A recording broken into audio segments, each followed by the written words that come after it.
जय राधा माधव कुंज बिहारी गोपीजन वल्लभ गिरिवरधारी।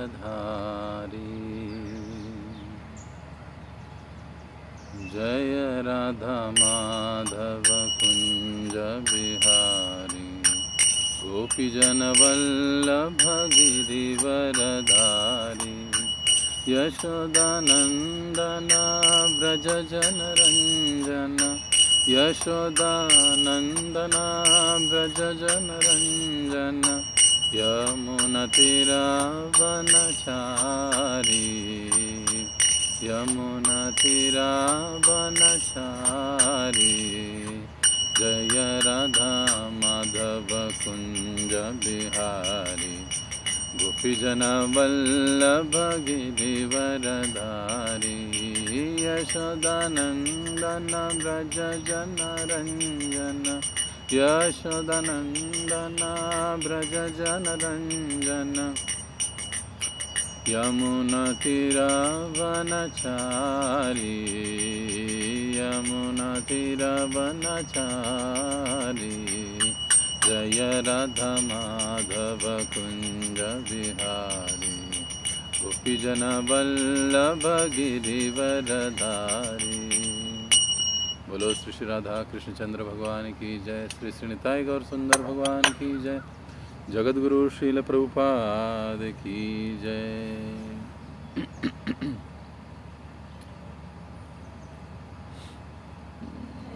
हरे कृष्ण। ओम नमो भगवते वासुदेवाय।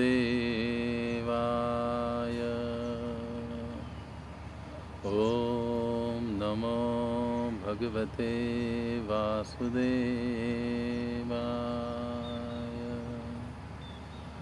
ओम नमो भगवते वासुदेवाय। नारायणं नमस्कृत्यं नरं चैव नरोत्तमं देवीं सरस्वतीं व्यासं ततो जयमुदीरये। नष्टप्रायेषु अभद्रेषु नित्यं भागवत सेवया भगवती उत्तमश्लोके भक्तिर्भवति नैष्ठिकी। कृष्णाय वासुदेवाय देवकीनन्दनाय च नंदगोपकुमाराय गोविंदाय नमो नमः। हरे कृष्ण। तो भीष्म पंचक के तृतीय दिवस में आप सभी भक्तों का हार्दिक स्वागत है।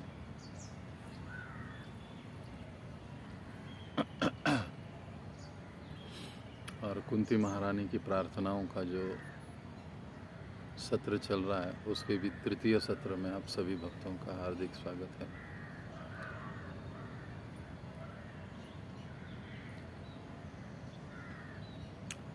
तो आज हम श्रीमद् भागवतम के जैसे प्रथम स्कंद के 8वें अध्याय के 23 और 24 नंबर के श्लोक पर चर्चा करेंगे, जिसमें कुंती महारानी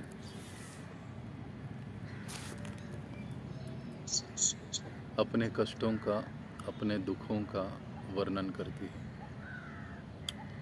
तो एक बार हम श्लोक को गाएंगे, दोहराएंगे प्रार्थना के मूड में ही, उसके ट्यून में ही, और फिर हम आगे जाएंगे। यथा ऋषिकेश खलेन देवकी कंसेन रुद्धाति चिरं शुचार्पिता। यथा ऋषिकेश खलेन देवकी कंसेन रुद्धाति चिरं शुचार्पिता। विमोचिताहं च सहात्मजा विभो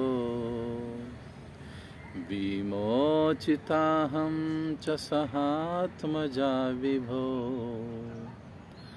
त्वयैव नाथेन मुहुर्विपद्गणात् त्वयेव नाथेन मुहुर्विपद्गणात्।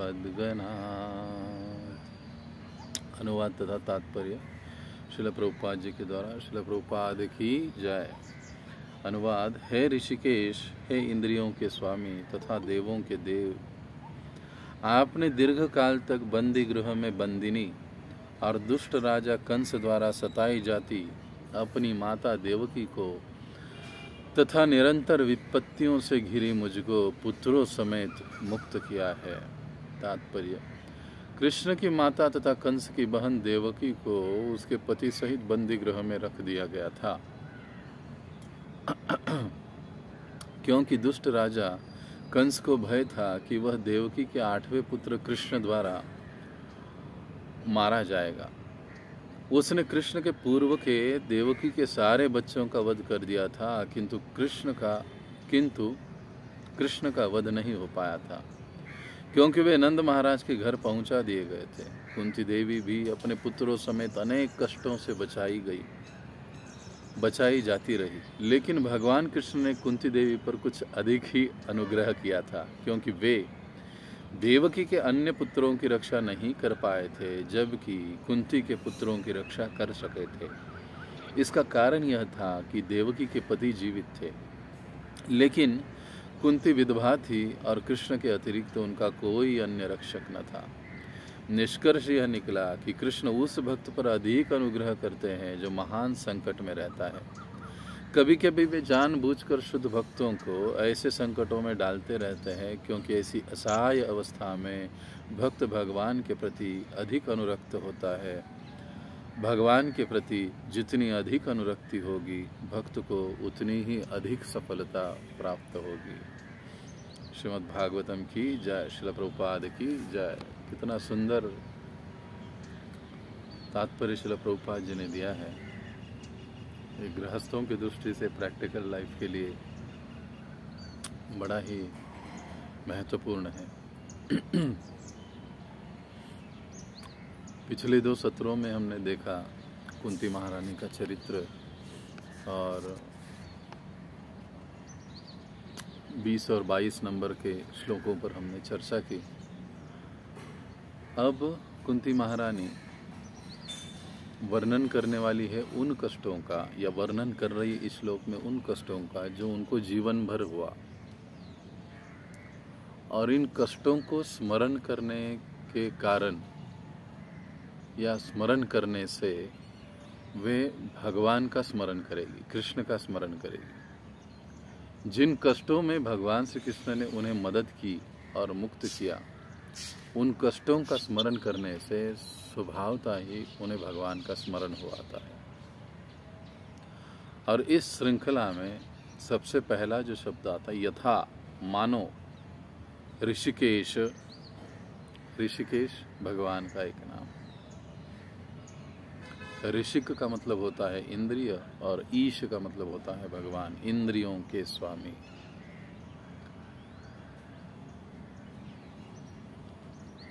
खलेन मतलब ईर्ष्यालु के द्वारा।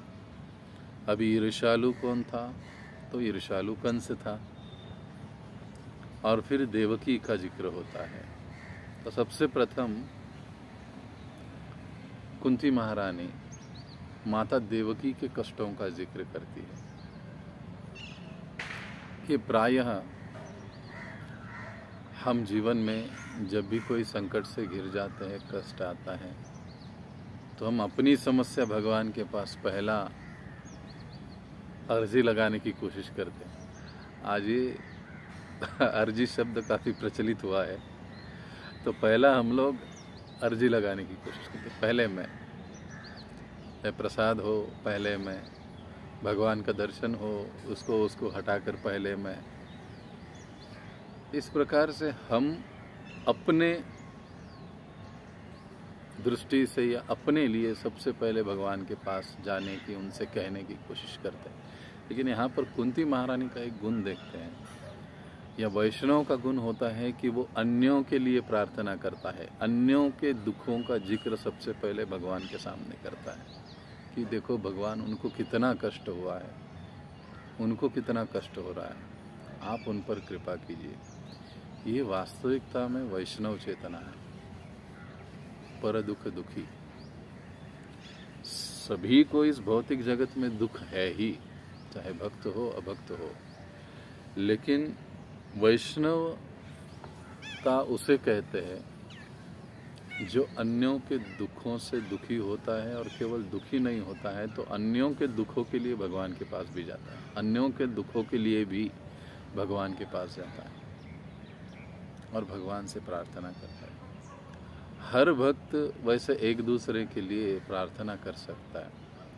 इससे वैष्णवों के प्रति हमारा जो भाव है, प्रेम है, वो अच्छे से विकसित होता है। कुंती महारानी के इस पहले ही लाइन में हम देखते हैं कि उसकी इतनी तकलीफें हैं, लेकिन अपने तकलीफों का जिक्र वो बाद में करती है, पहले देवकी की तकलीफों का जिक्र कर रही है। और क्या कहती है? कंसेन रुद्धाति चीरम सुचार्पिता। किस प्रकार से देवकी का विवाह हुआ, किस प्रकार से नारद ने कंस को उकसाया, किस प्रकार से फिर कंस ने देवकी और वसुदेव दोनों को कारागृह में डाल दिया। अब देखिए और किस प्रकार से उनके 6 पुत्रों की हत्या कर दी गई। देवकी क्षमा करें, कुंती महारानी देवकी के इस सभी कष्टों का वर्णन करती है कि कितना कष्ट आपकी माता ने हे कृष्ण उठाया, हे ऋषिकेश उठाया।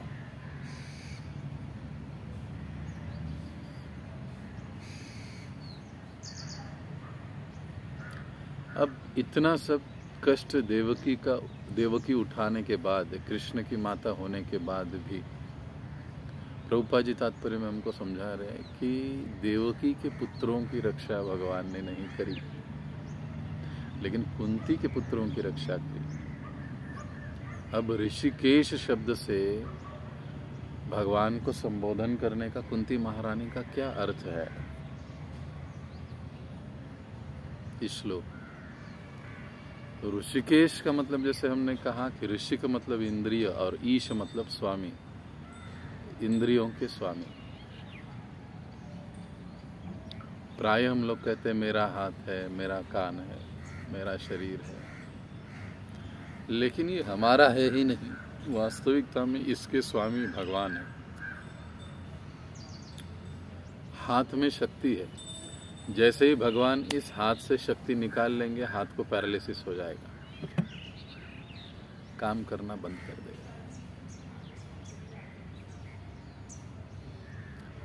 तो क्योंकि हाथ भगवान की ही संपत्ति है, हमारा शरीर, हमारे इंद्रिय भगवान की ही संपत्ति है, या भगवान ही हमारे इंद्रियों के स्वामी है, तो उन इंद्रियों के द्वारा भगवान की सेवा होना अनिवार्य है। ऋषिकेन ऋषिकेश सेवयाम, तभी सब कुछ मंगल होगा, पवित्र होगा, नहीं तो संभव नहीं। जब तक हम अपने इंद्रियों को अपनी भोगों में लगाएंगे, स्वयं की भोग में लगाएंगे, तब तक हम लोग दुखी होते रहेंगे, हमको दुख मिलता रहेगा, वो भी डिस्काउंट में मिलता रहेगा, उससे कोई बचा नहीं जा सकता। तो जीवन में हम लोग दुखी क्यों हैं? प्रभुपाद एक जगह कहते हैं, बताते हैं, क्योंकि हम भगवान से विमुख हुए हैं। हम इंद्रियों को भगवान की सेवा में नहीं लगाते हैं, और इस ज्ञान को लोग नहीं जानते हैं, इसलिए दुखी है। इंद्रियां जो है वो अपने भोग के लिए नहीं, बल्कि भगवान के सेवा के लिए, उनके भोग के लिए है, उनके उपयोग के लिए है। तो कुंती महारानी ऋषिकेश शब्द से वो इस बात को दर्शाती है कि हम कितने भी संकट में क्यों ना हो, कितनी भी कठिनाई में क्यों ना हो, हमें आपकी सेवा, आपका स्मरण सदैव होते रहना चाहिए। और इन कष्टों को भी जब वो स्मरण कर रही है, तो इन कष्टों को स्मरण करने के साथ साथ वे स्वाभाविक रूप से कृष्ण का भी स्मरण कर रही है। अब देखिए असुर जो होते हैं वो स्वाभाविक रूप से ईर्ष्यालु होते हैं। वो भगवान नारायण की, भगवान कृष्ण की ईर्ष्या करते हैं। ये गुण उनमें होता ही है। जो भोग वृत्ति होती है ना, वो भोग वृत्ति ईर्ष्या का प्रतीक होता है। व्यक्ति में जितनी अधिक भोग की प्रवृत्ति होगी, उसका स्वभाव उतना अधिक ईर्ष्यालु होता है। और सारे असुरों को हम देखते हैं कि वो भगवान के प्रति काफी ईर्ष्यालु होते हैं।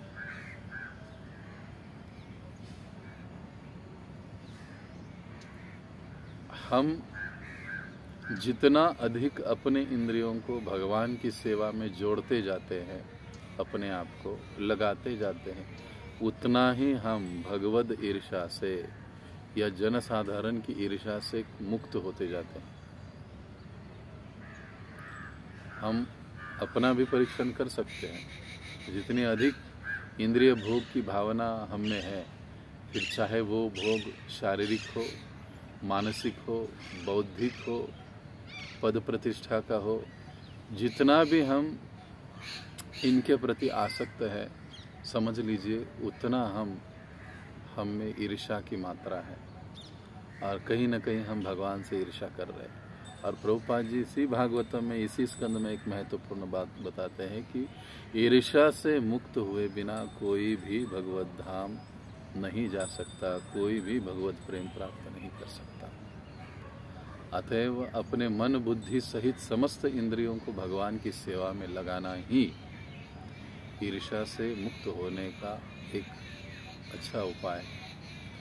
तो खासकर गृहस्थों के लिए तो प्रभुपाद जी कहते हैं कि विग्रह सेवा, वैष्णव सेवा, ये उनके लिए रामबाण है, भोग की भावना से मुक्त होने के लिए। तो यह भक्ति का जो मार्ग है वो भागवत धर्म का मार्ग है, प्रेम का मार्ग है। निर्मत्सराणाम सताम, इसमें मत्सर और ईर्ष्या का कोई स्थान नहीं है। और जो भक्त जितने अधिक मात्रा में ईर्ष्या से मुक्त होते हैं, भगवान स्वाभाविक रूप से उनके ऊपर अपनी कृपा करते रहते हैं। जो हृदय ईर्ष्यालु है, ऐसी ईर्ष्यालु हृदय में भक्ति लता पनप नहीं सकती, या भक्ति अधिक समय टिक नहीं पाती। इसलिए हृदय को ईर्ष्या से मुक्त करना इसकी पहली कड़ी है। हृदय को, मन को, बुद्धि को भोग की भावना से मुक्त करना, इंद्रिय भोग की भावना से मुक्त करना जरूरी। अब कुंती महारानी अगले तीसरी लाइन में विमोचिता हम च सहात्मजा विभो, अपने बारे में बताती है, स्वयं के बारे में। अब तो ये बात हुई कुंती महारानी के, क्षमा करें, देवकी माता के बारे में। वैसे कई सारे विस्तार से देवकी के कष्टों का वर्णन हमारे आचार्यों ने किया है। समय के अभाव में हम उतना नहीं जा पाएंगे। लेकिन अब कुंती महारानी अपने स्वयं के बारे में कह रही, विमोचिता हम च। विमोचिता हम च का मतलब क्या है? मुक्त किया। अहम, मैं भी, स आत्मजा, अपने बच्चों सहित। कितने कष्टों में मैं घिरी रही पूरा जीवन भर, लेकिन आपने हमेशा मुझे उन कष्टों से, हे प्रभु, हे ऋषिकेश, मुक्त किया। जैसे देवकी को बचाया वैसे मुझे भी बचाया, मेरे बच्चों को भी बचाया। और श्रील प्रभुपाद जी कहते हैं कि भगवान कृष्ण ने देवकी की अपेक्षा कुंती पर ज्यादा कृपा करी। क्यों? क्योंकि देवकी के पुत्र तो नहीं बचाए गए, देवकी के पुत्र मारे गए, लेकिन पांडवों को हमेशा भगवान बचाते रहे। पांडवों को भगवान हमेशा अपना दिव्य संरक्षण देते रहे। क्यों? प्रभुपाद जी पुनः बताते इस बात। क्योंकि कुंती महारानी, जिन्हें पांडु का देहांत हो चुका था, उन्हें पति नहीं था, विधवा थी वे, और निसहाय थी।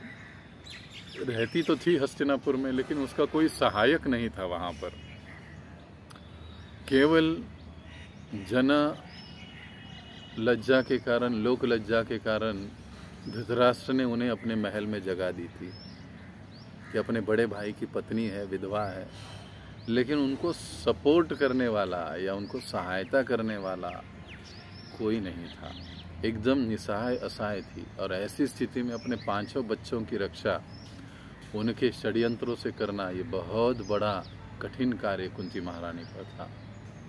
कुंती महारानी को यदि कोई सपोर्ट करता था, कोई सहायता देता था, तो छुपके विदुर जी दिया करते थे।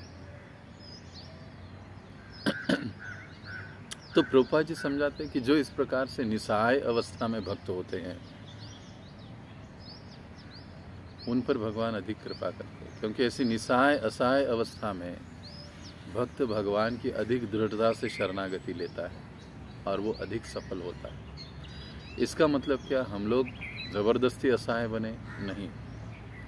असहायता की मनोवृत्ति, निसहायता की मनोवृत्ति कि हे प्रभु, हे भगवान, मुझ में कोई योग्यता नहीं है, मुझ में कोई क्षमता नहीं है, मुझ में कोई पात्रता नहीं है, जो कुछ भी करने वाले हो वो आप ही करने वाले हो, आप ही मेरी नौका को पार लगाइए। इस असहायता की भावना से भगवान अत्यधिक प्रसन्न होते हैं और भक्त के अंदर जितनी अधिक असहायता की भावना होती है वो भगवान से उतना ही आसक्त होते जाता है। और जितनी भावना होती है कि मेरी रक्षा ये करेगा, मेरा बैलेंस इतना है, मेरा बीवी इतनी है, मेरा पति बच्चे इतने हैं, हमारे पास इतना ये है, उतना वो है, ऐसा है वैसा है, पॉलिसीज़ भी निकाली हुई, जितना हमारी डिपेंडेंसी इन भौतिक वस्तुओं पर होगी उतना ही हम भगवान पर 100% आश्रित होना हमारे लिए संभव नहीं हो पाएगा। ये सारी चीज़ें भौतिक जीवन में जीवन धारण करने के लिए आवश्यक तो हो सकती है और आवश्यक है भी, लेकिन हमें ये हमेशा ध्यान में रखना चाहिए कि अंतिम आश्रय, शाश्वत आश्रय केवल और केवल भगवान श्री कृष्ण, दूसरे कोई नहीं। जब इस असहाय भावना को हम विकसित करते हैं और उसके अनुसार अपना जीवन जीते हैं तो भगवान कुंती महारानी की तरह हमारे जीवन में भी अपनी कृपा का वर्षाव निश्चित रूप से करें। अब कुंती महारानी अपने कष्टों का भी ज़्यादा वर्णन करती है, लेकिन वो वर्णन उनका 24 नंबर के श्लोक में आता है। अब सफलता का मापदंड क्या है, इस पैराग्राफ, इस श्लोक के तात्पर्य के अंतिम लाइन में प्रभुपाद जी समझाते हैं कि आध्यात्मिक जीवन में सफलता का मापदंड क्या है। प्रभुपाद जी क्या कहते हैं, भगवान के प्रति जितनी अधिक अनुरक्ति होगी भक्त को उतनी ही अधिक सफलता प्राप्त होगी। श्रील प्रभुपाद जी इसके सबसे बढ़िया उत्तम उदाहरण है स्वयं प्रभुपाद। भगवान के प्रति जितनी अधिक अनुरक्ति उतनी ही अधिक सफलता हम प्रभुपाद जी के जीवन में देखते हैं। जब वो पाश्चात्य जगत में गए उनके पास क्या था, एक ही चीज़ थी, वो थी भगवान के प्रति अनुरक्ति, शरणागति, अपने गुरु के आदेश के प्रति दृढ़ विश्वास। वो इतनी मात्रा में था कि देखते हैं हम पूरे जगत में श्रील प्रभुपाद जी सफल हो पाए कृष्ण भावना का प्रचार से। जब एक बार किसी पत्रकार ने प्रभुपाद जी को प्रश्न पूछा कि स्वामी जी, आपसे पहले भी इतने सारे भक्त, इतने सारे साधु सन्यासी लोग यहाँ पर आए, यहाँ पर यानी पाश्चात्य जगत में आए, लेकिन उनको इतनी सफलता नहीं मिली, आपको इतनी सफलता कैसे मिली? आपके पीछे लोग इतने पागल कैसे हो गए, इतने आपके 10,000 से अधिक शिष्य हो गए, सब कुछ हो गया, ये कैसे संभव हुआ? तो प्रभुपाद जी की उस निस्सहाय भावना को देखिए, जो इस उत्तर से प्रभुपाद जी के हमको समझ में आता है, या प्रभुपाद जी की नम्रता हमको समझ में आती है। वो कहते हैं कि ये सफलता मेरी नहीं है, वो कहते हैं ये तो मेरे गुरु महाराज की सफलता है। उन्होंने जो मुझे दिया वही मैं आपको एज इट इज़ जैसे है वैसे देने का कोशिश कर रहा हूँ। इसमें मेरा अपना कुछ भी नहीं है और मेरी सफलता का यही रहस्य है कि मैं जो कुछ भी कर रहा हूँ मुझ में कोई योग्यता नहीं है, भगवान श्री कृष्ण और मेरे गुरु मुझसे करवा के ले रहे हैं। तो कहे स्वामी जी आप इतना सारे प्रवचन करते हो, हर आप वाक्य के पीछे एक श्लोक का संदर्भ देते ही हो, इतना सारा ज्ञान आपके पास है। तो कहे इतना सारा, कहे हमारे गुरु हमारे वैष्णव आचार्य वो तो ज्ञान के भंडार है, सागर की तरह ज्ञान उनके पास है, और मैं जो कुछ भी बता रहा हूँ ना वो केवल एक बूंद की तरह। जैसे पानी में अगर हम एक उंगली डालेंगे तो पानी भले ही कितना ही ज़्यादा क्यों ना हो, समुद्र में भी उंगली डालेंगे तो उंगली को लगकर केवल एक बूंद हाथ में आता है, उस उंगली को लग के आएगा। प्रभुपाद जी कहते हैं बस मेरा ज्ञान उतना ही है और कुछ भी नहीं है। यह चेतना, यह भावना, ये वास्तविक वैष्णव का स्वभाव या स्वरूप होता है, और भगवान इससे अत्यधिक प्रसन्न होते हैं।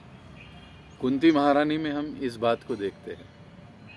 कुंती महारानी ने कभी नहीं सोचा अरे मैं तो कुंती भोज की बेटी हूँ, मुझे क्या ज़रूरत है यहाँ पर ये धृतराष्ट्र के महल में पड़े रहने, अपने बच्चों को लेकर जाऊंगी और वहाँ पर उनका पालन पोषण करूंगी। सोचिए कितने बढ़िया तरीके से पालन पोषण होता पांडवों का, ये सारा झमेला झंझट ही नहीं होता।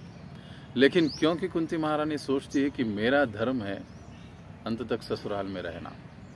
दूसरी चीज़, कुंती महारानी ये समझती कि यही भगवान की इच्छा है, उसके अनुसार ही मुझे चलना है।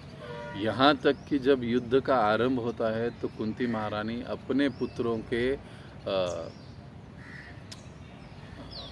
पास नहीं जाती है, वो महाराज धृतराष्ट्र के साथ ही वहीं पर राजमहल में ही रहती है विदुर जी के साथ।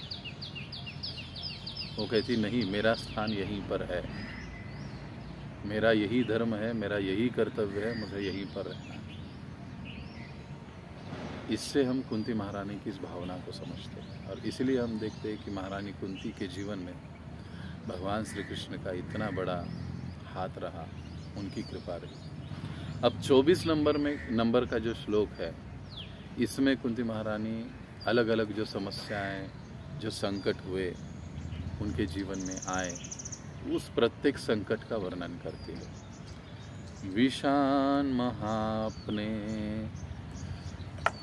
पुरुषाद दर्शना दशसभाया वनवास कृच्छतः मृधे मृधेनेक महारथास्त्रतो मृधे मृधेनेक महारथास्त्रतो द्रोणस्त्रतस्तास्म हरेर्भिरक्षितः द्रोणस्त्रतश्चास्म हरे अभिरक्षतः। विषान महाअग्ने, विष से, सबसे पहले विष किसे दिया गया था? भीम पर विष प्रयोग किया गया था, सभी जानते। तो कुंती महारानी कहती कि उस विष से आपने ही प्रभु मेरे पुत्र भीम को बचाया।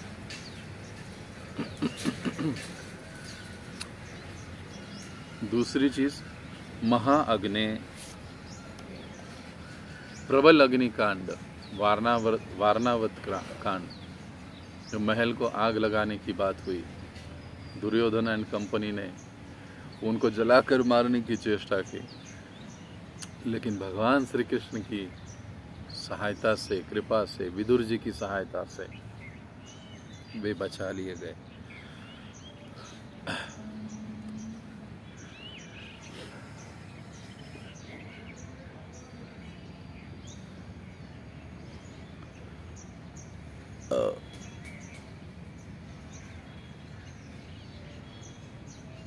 अब प्रभुपाद जी श्लोक के तात्पर्य में हमको समझाते हैं कि जब पांडवों को जलाकर मारने की कोशिश हुई तो सोचिए पांडवों को और कुंती महारानी को कितना दुख हुआ होगा। जब अपने ही परिजन जब हमें नुकसान पहुंचाने की कोशिश करते हैं तो हमको कितना दुख होता है।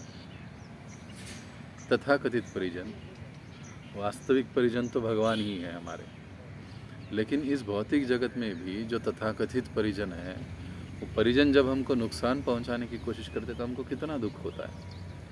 आप सोचिए, पांडवों को, विशेष रूप से युधिष्ठिर महाराज को, कुंती महारानी को कितना दुख हुआ होगा कि कैसे ये लोग हैं, हम लोग असहाय अवस्था में है, लेकिन इसके बाद भी हमें मारने की चेष्टा कर रहे हैं, हमारी हत्या करने की चेष्टा कर रहे हैं। देखिए, दुर्योधन जो है महाभारत के पात्रों में ईर्ष्या का साक्षात मूर्तिमंत स्वरूप है। जिस व्यक्ति में ईर्ष्या होती है वह किसी भी हद तक नीचे गिर सकता है अपने उद्देश्यों को, अपने स्वार्थ को पूरा करने के लिए। ये महत्वपूर्ण बात है। और पूरे महाभारत में हम लोग देखते हैं कि दुर्योधन कंटिन्यूसली ईर्ष्या के ही अंतर्गत है। पांडवों से ईर्ष्या है, भगवान कृष्ण से ईर्ष्या है, पांडवों के ऐश्वर्य के कारण बाद में वो ईर्ष्यालु बन जाता है, उनके प्रति और अधिक ईर्ष्या करता है। इंद्रप्रस्थ को जब वो देखता है तो और अधिक उसकी ईर्ष्या भड़क जाती है। तो ईर्ष्या हमारी सत विवेक बुद्धि को ढक देती है। इसलिए हमें ईर्ष्या से बचना चाहिए। तथाकथित भौतिक कंपटीशन से हमें बचना चाहिए। वो कैसे आगे जा रहा है, मैं भी आगे जाऊंगा, मैं उससे अधिक अच्छा करूंगा। नहीं, वैष्णवता या वैष्णव धर्म ये कहता है कि अगर कोई भगवान की सेवा में आगे बढ़ रहा है तो उसे और अच्छे से आगे बढ़ने के लिए मदद करना ही सच्चे वैष्णव का गुण है, न कि उसकी ईर्ष्या करना, उसका कंपटीशन करना, उसे पीछे खींचना। नहीं, अगर ऐसे कुछ दिखाई भी देता है तो फिर हमको अंतर रख लेना चाहिए। ईर्ष्यालु व्यक्तियों के संग में फिर हम में भी ईर्ष्या का प्रवेश होना आरंभ हो जाता है। इसीलिए संगति भी हमको बहुत सोच समझ के करनी चाहिए। कुंती महारानी कहती कि वारणावत कांड जैसी इतने बड़े संकट से आपने हमको प्रभु बचाया। दसत्स भाया,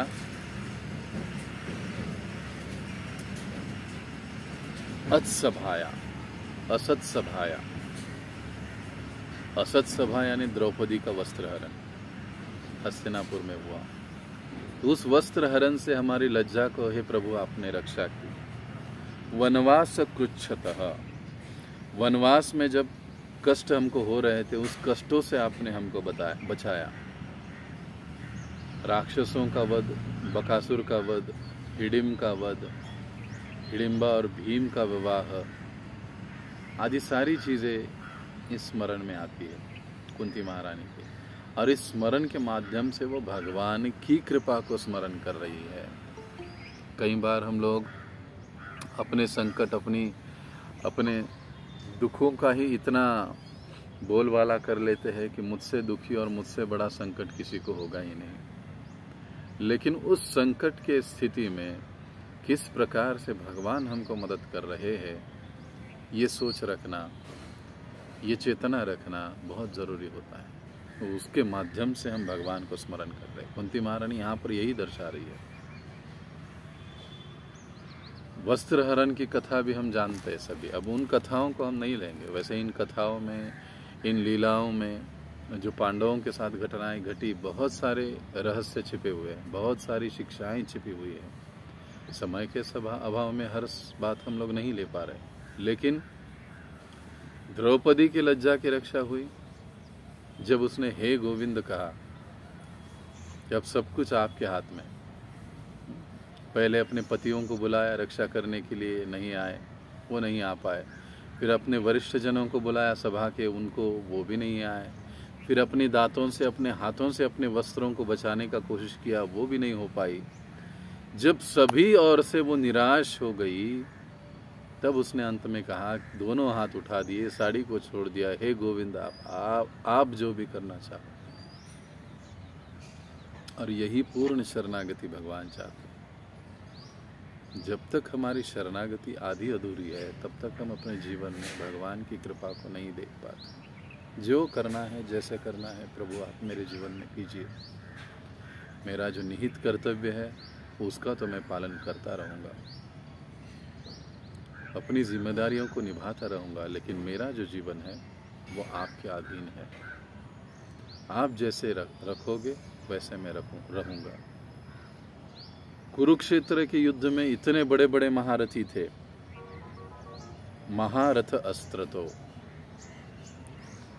अस्त्रतः बड़े बड़े सेनानायक, उनके महान महान अस्त्र और शस्त्र, उससे भी भगवान ने अर्जुन की, पांडवों की हर हमेशा रक्षा की। युद्ध में तो हम कितने सारे प्रसंग देखते हैं कि किस प्रकार से हमेशा भगवान पांडवों की रक्षा के लिए तत्पर रहे।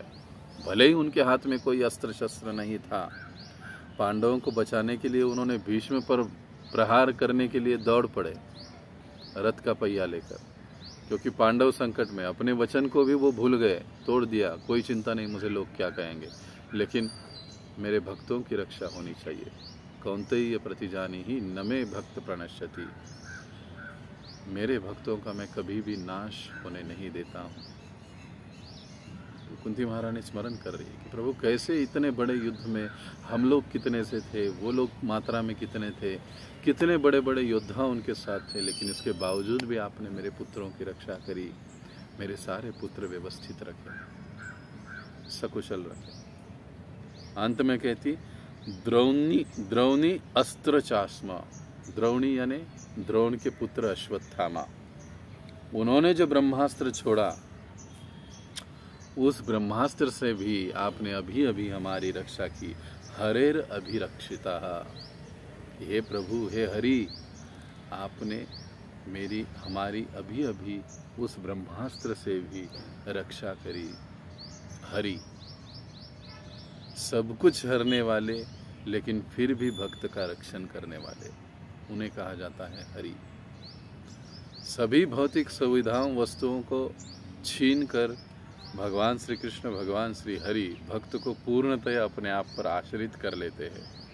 और जब भक्त उन पर पूर्णतया आश्रित होता है तो ऐसे भक्त की संपूर्ण रक्षण की जिम्मेदारी भगवान अपने हाथ में ले लेते हैं। यही कुंती महारानी की स्थिति है। पांडवों की भी स्थिति कुछ ऐसी ही है। तो ये 24 नंबर का श्लोक यहाँ पर समाप्त होता है। किसी का कोई प्रश्न है तो आप पूछ सकते हैं। 2-2 श्लोक से जितना हमारा संभव होगा हम उसको कंप्लीट करने का कोशिश करेंगे। चाहे तो हम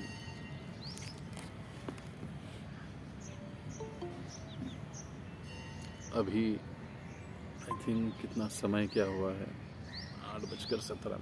अब अगर हम लोग 25 नंबर का श्लोक आरंभ करेंगे तो भी वो 5-10 मिनट में नहीं हो पाएगा।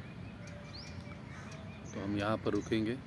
कल पुनः सुबह कुंती महारानी की प्रार्थनाओं के साथ हम मिलेंगे। बहुत बहुत धन्यवाद।